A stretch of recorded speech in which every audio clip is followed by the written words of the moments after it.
Estou apta, Maurício. O que posso fazer mais?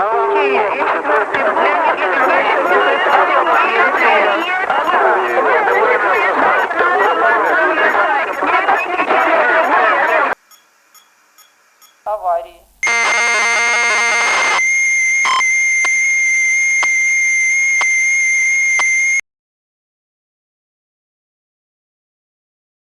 Em segundos, o impossível aconteceu.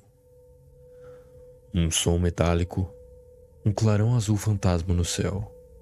E naquele momento, milhares de vidas tiveram a sentença assinada.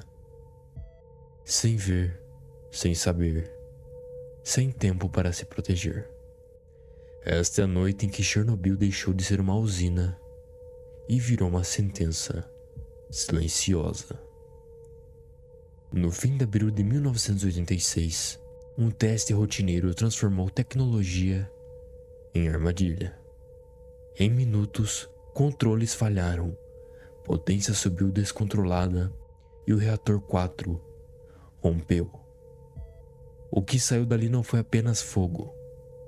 Foi uma nuvem invisível de veneno que queimava por dentro, que corroía órgãos sem deixar cicatrizes visíveis no primeiro contato. O governo tentou apagar os sinais. As sirenes foram contidas. A verdade foi empurrada para baixo da rotina. Mas a radiação não obedece ordens. Ela viaja, infiltra e mata lentamente. Hoje, vamos contar com nomes, horas e rostos, como a cidade de Pripyat foi transformada de um lar em um monumento da morte. 26 de abril de 1986. Engenheiros noturnos da noite executavam um protocolo de segurança. Simularam um apagão para testar como o reator reagiria.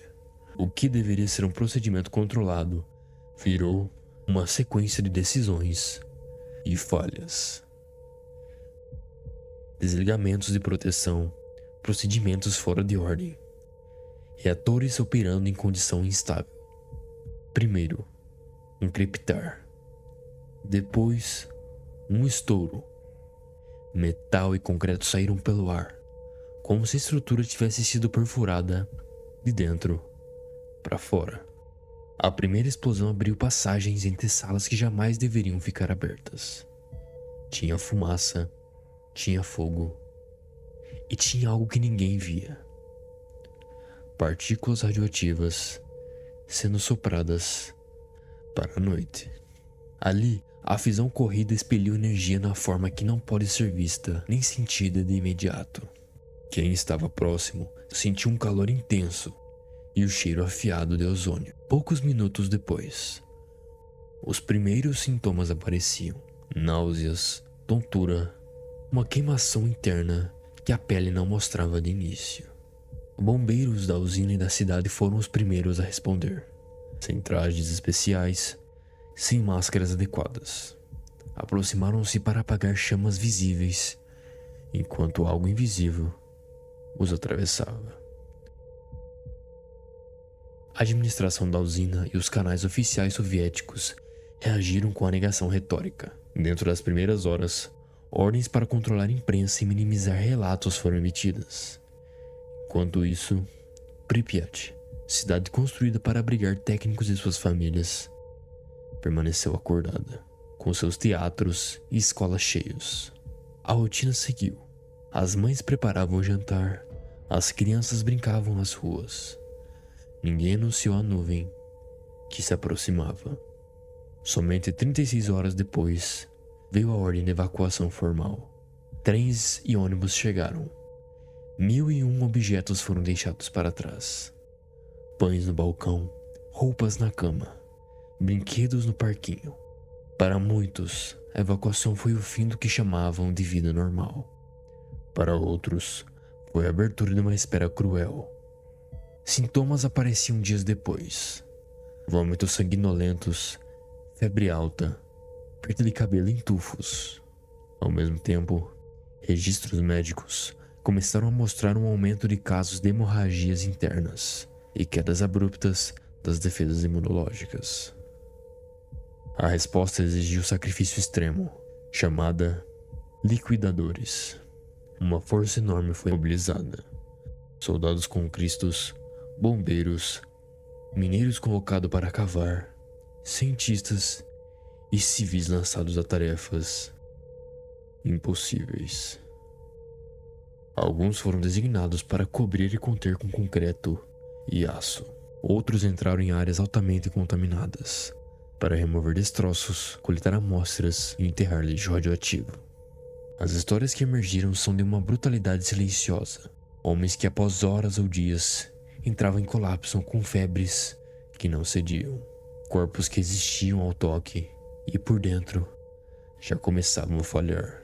Muitos tiveram mortes rápidas.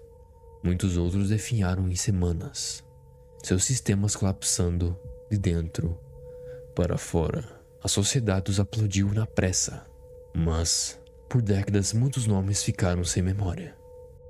Eles detiveram um desastre maior, mas pagaram com a própria vida. O horror de Chernobyl não foi apenas estatística, foi corpo a corpo, íntimo e persistente. Existem relatos, documentos médicos e testemunhos de sintomas que parecem saídos de pesadelos, queimaduras que não se veem, mas que destroem órgãos, sangramentos internos, ossos que se tornam frágeis como papel. Profissionais relataram pacientes com hipertermia, vômitos de sangue e convulsões repentinas.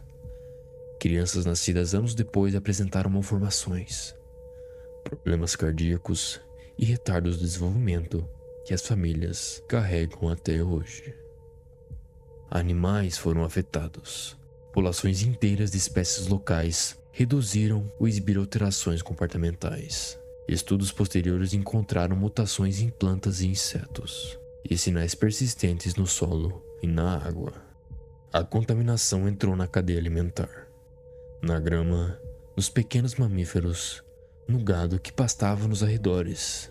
Em outras palavras, Chernobyl deixou marcas que atravessam gerações. Para além dos fatos confirmados, nasceram teorias que navegaram entre o ceticismo e o medo. Uma linha sugere que o teste era, de fato, uma cobertura para experimentos militares, reatores usados em modos não declarados, pesquisas sobre produção energética para fins bélicos. Outros apontam para a Duga 3, um sistema de radar próximo à usina. Perguntas existem sobre conexões entre operações militares e presença tecnológica pesada na região. Há também relatos urbanos, vozes que falam de aparições e presságios, testemunhas que juraram ter visto uma sombra alada sobrevoando a área nos dias anteriores. O chamado Pássaro Negro. Investigações oficiais nunca confirmaram essas aparições. Ainda assim, elas povoam a imaginação e alimentam um mistério. E a sombra sobre desaparecimentos e mortes suspeitas entre cientistas e técnicos. Acidentes que levantaram sobrancelhas, demissões ou arquivos ocultos. A intenção era clara: reduzir o ruído público e manter o controle. Mas segredos não morrem sozinhos.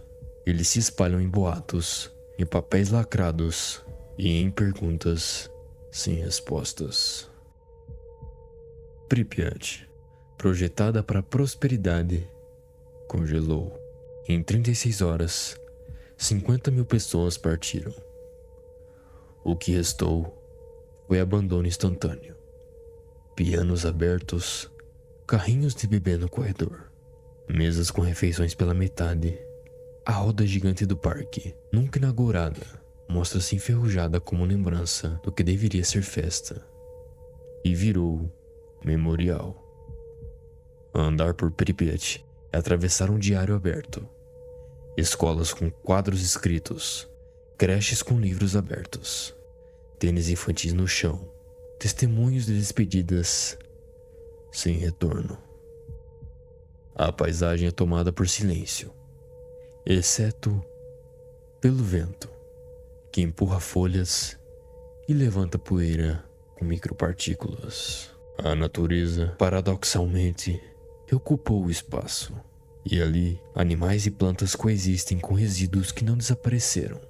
Para quem visita hoje, o cheiro é de metal em pó. Para quem vive ainda nas sombras da região, o preço foi a saúde de lares ancestrais. Chernobyl é mais do que um acidente técnico. É uma interseção tecnológica, erro humano, decisões políticas e silêncio institucional.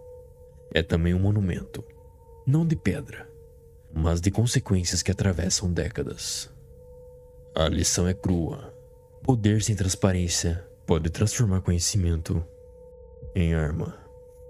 Ainda hoje, cientistas medem contaminações, comunidades reconstroem vidas em áreas distantes e lembranças voltam em datas como esta.